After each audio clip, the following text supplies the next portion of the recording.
Assalamualaikum warahmatullahi wabarakatuh.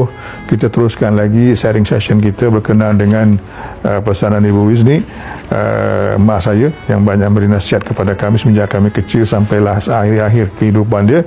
Semoga menjadi bahan kepada ibu bapa dalam mendidik anak masing-masing. Ya.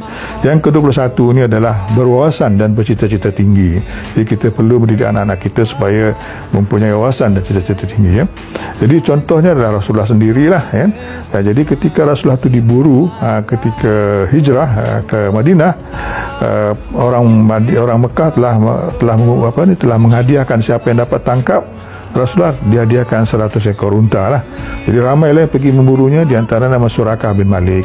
Jadi Surakah dapat kejar, dan tapi tiap kali dekat je dengan Rasulullah, jatuh kuda dia. Kan, dia bangun jatuh lagi. Lalu dia panggil Rasulullah pun tengok dia, dan dia telah menceritakan apa yang terjadi di Mekah dan ceritakan hajatnya. Kemudian Rasulullah berkata pada dia, ya, bagaimanakah engkau apabila memakai 2 gelang milik Kisra, kan, Raja Parsi. Maknanya masa itu Rasulullah telah membayangkan bahawa Parsi akan jatuh kepada orang Islam. Yang betul pun masa zaman Khalifah Umar bin Khattab, Parsi telah jatuh dan Umar telah memakaikan Surakah bin Malik dengan kebesarannya, gelang dan kebesaran Raja Parsi.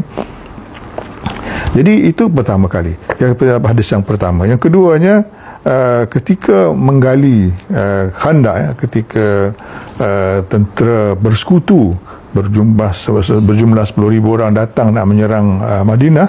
Ini kali pertama orang Arab bersekutu semuanya nak menghancurkan Madinah, kan. Jadi gali parit dan ada batu besar, dan sahabat tak boleh nak pecahkan batu tu. Rasulullah pun ambillah alat tu, pukul batu tu. Jadi kali pertama waktu pecah 1/3, kan. Bismillah, pun bandai 1/3 pecah. Kemudian Rasulullah mengucapkan Allahu Akbar, kan. Kunci-kunci Sam telah diberi kepadaku lah, kan. Demi Allah sekarang aku melihat istana yang merah. Kemudian Rasulullah pukul lagi kali kedua, ya, pecahlah 1/3 lagi.